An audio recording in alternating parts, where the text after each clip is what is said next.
सबको जय यीशु की। प्रभु यीशु क्रिस्त में प्यारे भाइयों बहनों, नवजीवन का संदेश इस शीर्षक के अंतर्गत प्रतिदिन का ईश्वर का जीवंत वचनों को सुनने के लिए, समझने के लिए, उन वचनों को ग्रहण करते हुए उन वचनों के अनुसार जीवन बिताने की शक्ति, सामर्थ्य, कृपा, अनुग्रह मांगते हुए एक सुंदर आदर्श क्रिस्तीय जीवन बिताने की विशेष कृपा मांगने के लिए मैं आप सभी लोगों का हार्दिक स्वागत करता हूं। आज दिसंबर की 8 तारीख है, सोमवार का दिन है और आज के दिन में कलीसिया एक महत्वपूर्ण पर्व मनाती है। धन्य कुंवारी मरियम का निष्कलंक गर्भागमन का पर्व हम सभी मनाते हैं। Immaculate conception, feast of immaculate conception हम लोग मनाते हैं। यानी कि इस बात को अक्सर लोग सोचते हैं कि प्रभु यीशु मसीह माता मरियम के कोख में पूर्ण पवित्रता से भरी हुई माँ के कोख में इस धरती पर आया। लोग ये सोचते हैं।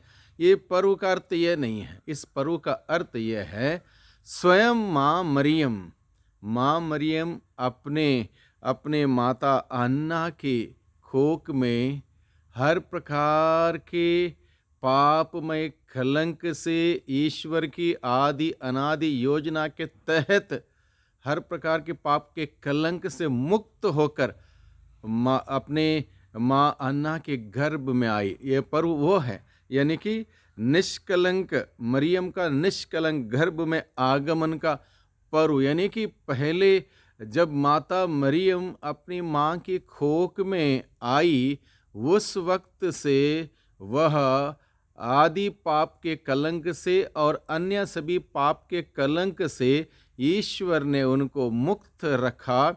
इस प्रकार की शुद्धता उन्हें दी। इस प्रकार की शुद्धता की, पवित्रता की मूर्ति माँ मरियम का गर्भागमन का पर्व हम आज के दिन में मनाते हैं। और उनके गर्भ के द्वारा, उस पवित्र व्यक्ति के पवित्र गर्भ के द्वारा प्रभु यीशु मसीह इस धरती पर आए, ये सच है। लेकिन आज का पर्व वो नहीं। आज का पर्व है माता मरियम का, स्वयं माता मरियम का अपने माँ अन्ना के गर्भ में निष्कलंक रूप से आने का ये पर्व हम मनाते हैं। और माता मरियम ने जब अलग अलग जगहों पर दर्शन दिया, लूर्द शहर में, फातिमा में, अन्य जगहों पर, जब उनसे पूछा गया आप है कौन, माता मरियम ने यही कहा, I am the immaculate conception, यानी कि मैं निष्कलंक रूप से गर्भ में आई हुई व्यक्ति हूँ। यानी कि वो पूर्ण रूप से हर प्रकार के कलंक से मुक्त, हर प्रकार के पवित्रता से परिपूर्ण। इसलिए स्वर्गदूत गैब्रियल जब उनके पास आता है और उन्हें संबोधित करता है, प्रणाम प्रभु की कृपा पात्री, प्रभु आपके साथ है। यानी कि स्वर्गदूत मरियम को प्रणाम करता है क्योंकि आप प्रभु की कृपा की पात्र है, क्योंकि आप कृपा से परिपूर्ण है, हर प्रकार की कृपा से परिपूर्ण व्यक्ति माँ मरियम। इसलिए स्वर्गदूत भी मरियम का सलाम करते हैं, प्रणाम करते हैं।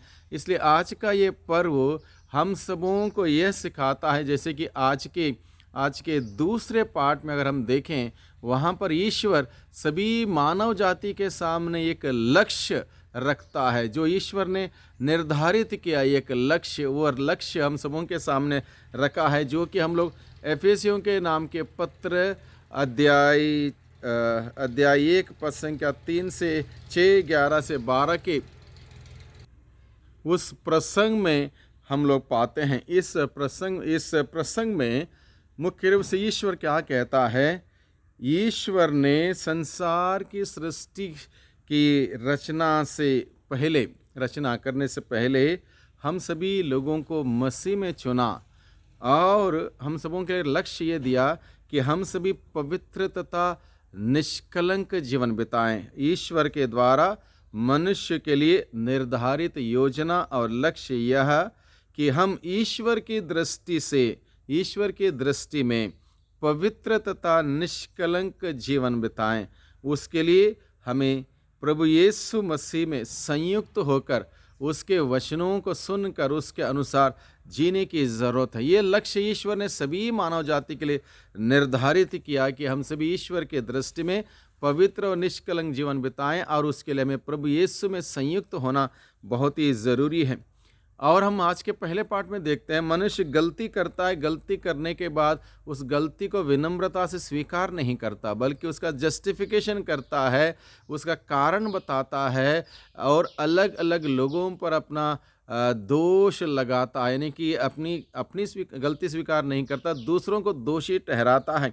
और आज के पहले पार्ट में हम सुनते हैं, आदम ने गलती की, गलती करने पर ईश्वर ने जब पूछा, तब आदम क्या कहता है, जिस स्त्री को आपने मेरे साथ रहने के लिए दिया उसने मुझे ये फल दिया और मैंने खाया। यानी कि गलती ना मेरी है ना स्त्री की है, बल्कि आपकी, यानी कि आपने उस स्त्री को मेरे साथ रहने दिया। और आदम और हवा के संतान हम सभी यही प्रणाली को अपनाते हैं, अपनी गलती विनम्रता से स्वीकार नहीं करते, दूसरों को गलती का हमारी गलती का जिम्मेदार दूसरों को ठहराते हैं, इसलिए पाप बढ़ जाता है। फिर भी ईश्वर ने अपनी योजना के तहत हम सबों को बचाने की या मुक्त विधान की योजना बनाई। इस योजना के तहत माँ मरियम को हर प्रकार के कलंक से बचा के रखा और इस दुनिया में भेजा, उनके द्वारा प्रभु यीशु को इस धरती पर भेजा। मरियम ने क्या किया, मरियम ने यीशु वचन सुना, अपने दिल में रखा, उसके अनुसार चलने का प्रयास किया और वो सफल भी हुई। और इस प्रकार से वो वचन जो आदि में शब्द था, शब्द ईश्वर के साथ था, शब्द ईश्वर था, उस शब्द को अपने खोक में धारण करते हुए मनुष्य के सामने मुक्तिदाता के रूप में प्रस्तुत किया। तो अपने आप को मरियम के हाथों में मरियम ने अपने आप को ईश्वर के हाथों में समर्पित किया। ये माता मरियम की एक विशिष्ट गुण है। माता मरियम ने सब कुछ ईश्वर के हवाले कर दिया, हाथों में समर्पित किया और कहा, मैं आपकी दासी हूँ, जैसा आप चाहें वैसे मेरे जीवन में हो जाए। मेरी was preserved from all types of stain of sin by God's special grace. It's about Mary's own conception in the womb of her mother, Saint Anna. Mary's pure vessel, knew mother of Jesus. तो इसलिए ये पर्व हम सबों के लिए बहुत ही खास है, बहुत ही महत्वपूर्ण है। हम सबों को पवित्रता की साधना करने के लिए बुलावा देता है, निमंत्रण देता है, शुद्ध पवित्र जीवन जीने के लिए हमें प्रेरित करता है। वहाँ से हम प्रार्थना करें कि हम भी हर प्रकार के कलंक से बच जाएं। मेरी आ मदर एंड आ इंटरसेसर। इसलिए माता मरियम हम सबों के लिए मध्यस्थ करते। आज के दिन में माँ के चरणों में जाएं।